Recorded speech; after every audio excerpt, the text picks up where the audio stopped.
So with Recording Empire, we did the drums, the guitar and the bass in Sweden, working with Daniel Bergstrand and Fredrik Fordendahl, and it was an amazing experience. We ended up using 3 different snare drums throughout the song just to get kind of different vibes. Like the very first intro part to the song, it's got this really trashy, pingy, punky, grimy feel to it, and I think a lot of that comes from the snare drum.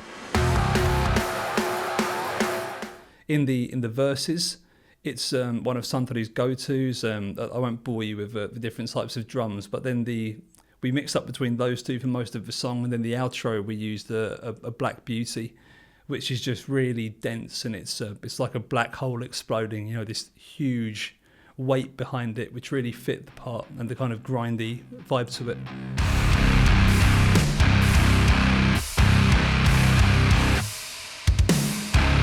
We experimented with a lot of fuzz sounds for this one.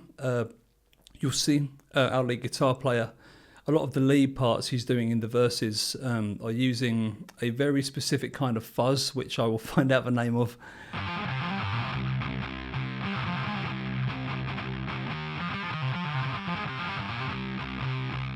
And then in the outro, the rhythm guitars there, we layered it with 2 extra tracks of fuzz on this really old Ibanez fuzz pedal that Daniel had lying around in the studio.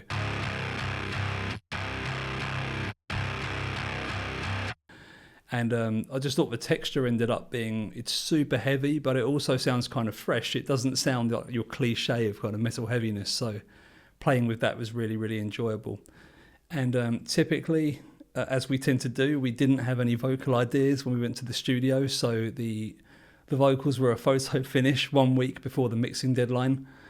And Joonas Parkkonen recorded those here in Finland. He has a studio spot in Helsinki, close to Finnvox.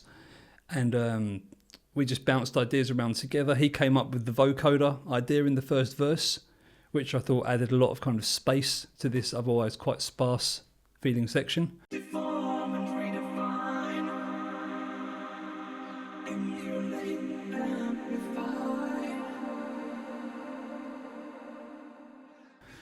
And otherwise, it stayed basically exactly as it was on the demo. I think there were very small tweaks, mainly just straightening it out, because we always think in Wheel, the vocals are supposed to be the kind of shoehorn to kind of protect your mind from having to decode all these stupid time signatures. I mean, it's supposed to be fun first, right? And that was definitely the goal there. But I think the result, it really fits as a cohesive song. We were all kind of surprised how good it all sounded fitting together when we got the first mix back, because it just felt like an endless series of problem-solving exercises. But everyone involved in the process added something to the song, and the result is absolutely banging.